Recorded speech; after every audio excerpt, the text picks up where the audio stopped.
Alright, so one of the first things we've got to deal with is the tank. This is the fuel tank out of the bottom of our boat. And we took and power washed it off. And in doing so, we revealed that we've got some items we've got to work with. Apparently the water got high enough in the bilge enough times that it got all over the bottom of this tank. And we have some things we've got to deal with, like a little pinhole. It's more than a pinhole. There's a few pinholes and rust marks, and you can see I've got the tank. I need to empty it out. I can see where some of the fuel is continuing to seep through. Now I looked into being able to replace this by buying a new one, maybe a plastic one. Unfortunately, they don't make one that is this narrow. This is 14 inches wide, and most of the ones that they have are in the 20s. I've seen the 17 is about as small, but they're wider and then they're taller, and this is about 4 inches here. Most of them are about 8 inches depending upon the ones you look at, and they're about $300 to $400 depending upon which one you buy. So I looked into the possibility of having one built, and that pushes the price into the $500–600 range. So after some research and a little bit of Google and YouTube, I think we have the capability of maybe repairing it. So we're going to try that first and see if we have some success. A few components we've got to replace. This is the old float switch that for the tank level, so we're going to have to replace that as well. And I'll put all new hoses and everything on it when we get it all pulled together. But first thing I've got to do is finish emptying it out.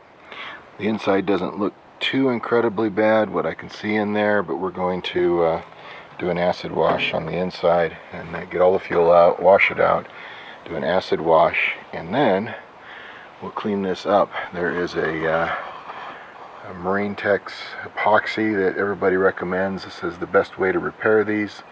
So I think what we'll plan on doing is we'll clean this, we'll wire brush it down, get it back down to bare metal, get rid of all of the corrosion that's on here, wipe it down with some acetone, and then we'll come back with a Marine Tex epoxy and epoxy the whole bottom of this tank.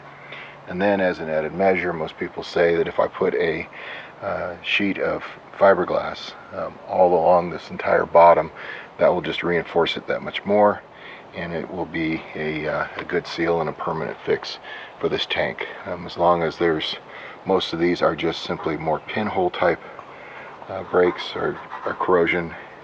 The rest of the integrity of the tank seems to be fine. It's a pretty solid tank, but it is a custom one specifically for Rendova, and it'll be better too. You can hear obviously there's still stuff moving around, so it's got a lot of gunk in it, but when we get done with it, it'll be cleaned out and ready to go. So this is the next step. So next step is to empty it out and then ultimately rinse out with an acid wash or tank cleaner, and then an acid wash to make sure we get all the rust and stuff out of the tank so we don't have issues later on. Well, we're on to the next stage now. I rinsed the tank out completely. All the fuel's gone. Rinsed it out really well with water, got all the silt and everything out of it. I then put a solution of water and muriatic acid in the inside and slushed it around and let it sit for a while to make sure we cleaned all of the debris and everything out of the inside. Rinsed it out again, and now we're ready for the next stage.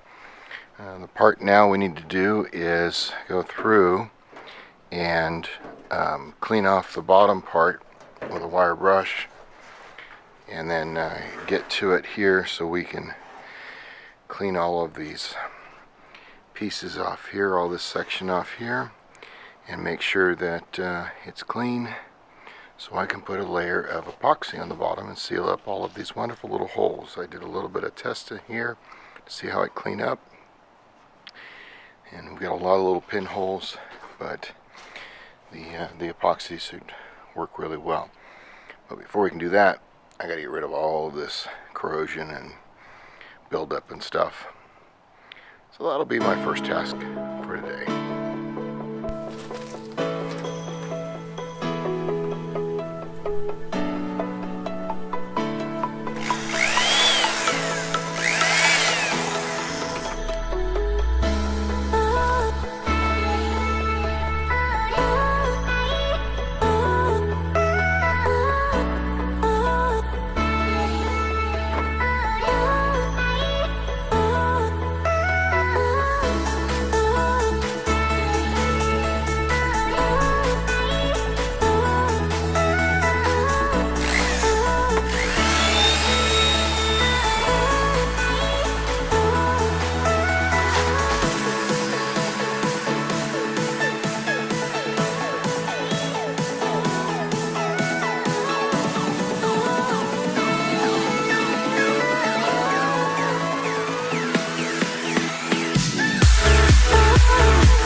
Well, I think I have this part done, this stage.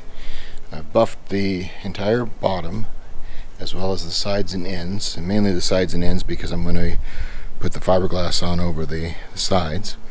We can see we've cleared out most of a lot of the pinholes and bigger holes and pits that are here. So we got everything out of the cavities. We've got a few bigger ones here, but we should be able to fix this up with the epoxy. So the next step is to wipe this down with acetone, clean it up, and they say to sand it with an 80 to 100 grit sandpaper just to give it a little more texture. And we'll wipe it down again with acetone to clean off any of that dust. And then we will put the Marine Tex epoxy on there.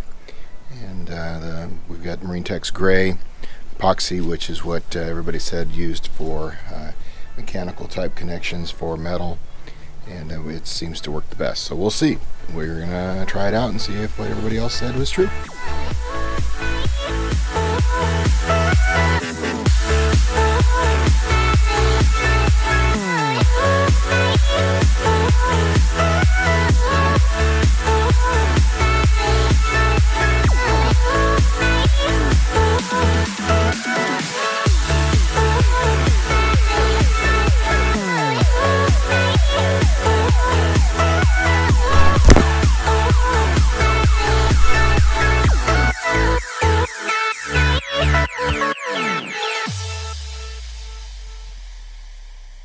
Alright, note to self.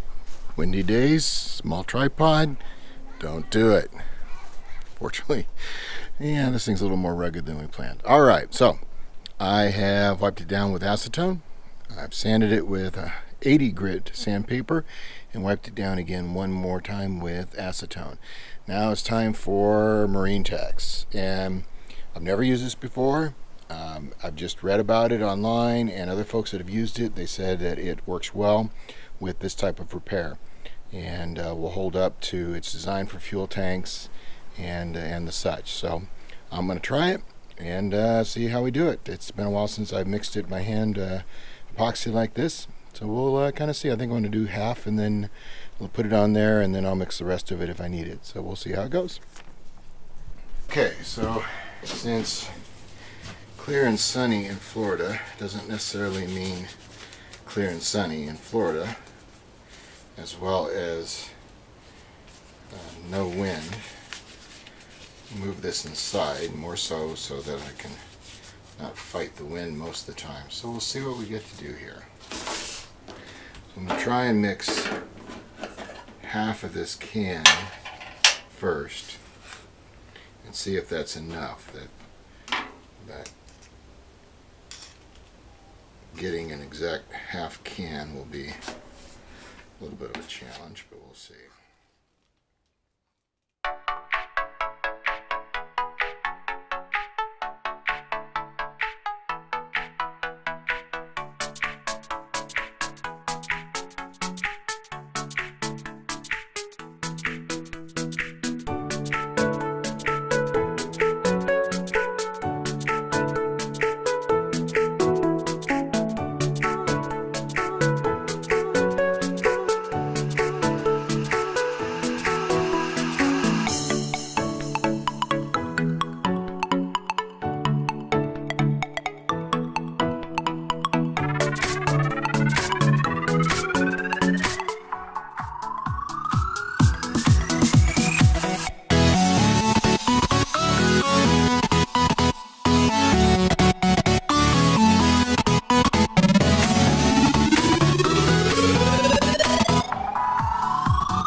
Alright, well, that's it for this stage of it.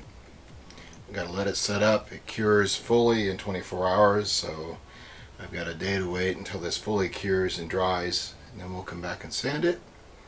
And then once it's sanded, then I'll come back and we will put our fiberglass over the top of it and see how she goes.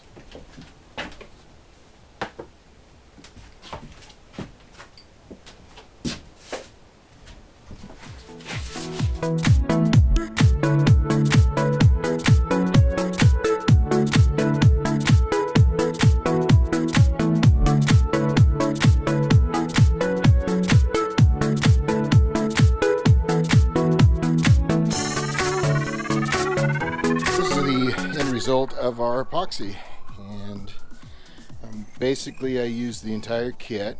It's the 14 ounce of the Marine Tex Gray. I let it, after I put it on, I actually let it cure for about 3 days. It says cured in 24 hours, but we'd had some rather cool temperatures here in Florida for the last week or so. Plus, they say that when you use a thinner covering like we used here, that it takes a little bit longer to cure. So I gave it 3, almost 4 days now that it's cured, and then came back through here and just did a quick sanding, as you saw, 80 grit sandpaper, just to kind of, you know, finish off any of the rough edges. It's not pretty by all means, but hopefully since nobody's going to be seeing this, and ultimately I'm going to be putting a layer of fiberglass over the top of it, that I'm not worried about aesthetics at the moment, since no one's going to see this, because this will be in the bottom of the boat. So next step is fiberglass.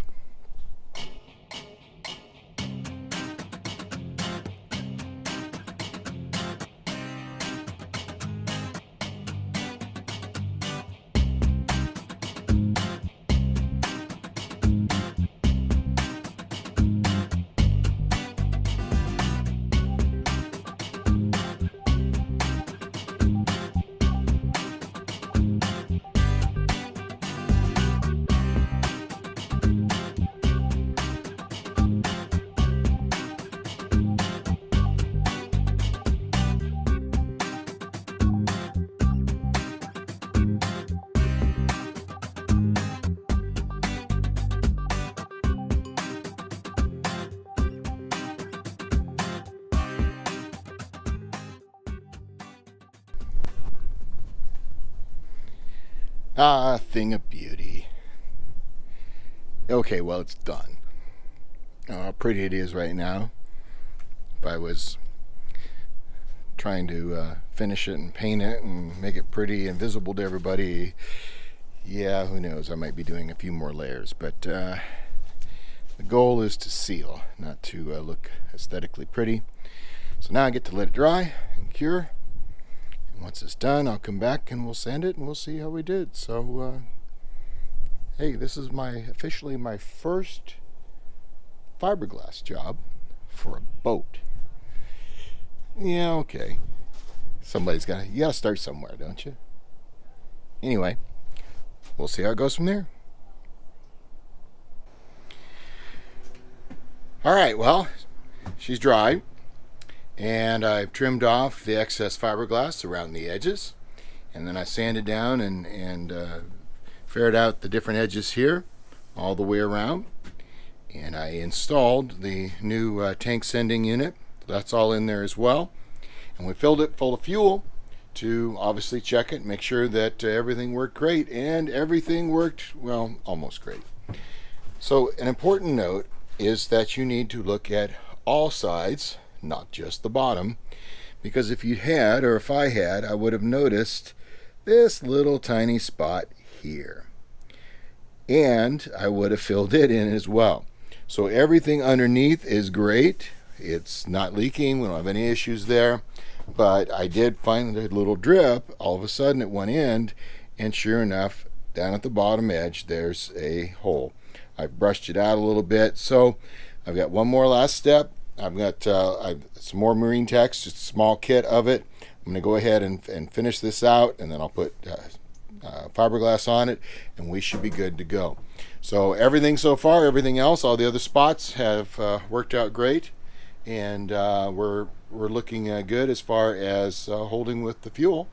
And so once I get that last piece done, we're ready to go. So I'm going to count this a success. Material didn't fail, the operator failed on this one, but everything else is looking good, and once I get that finished, I'll be ready to put her back in the boat. So job almost done.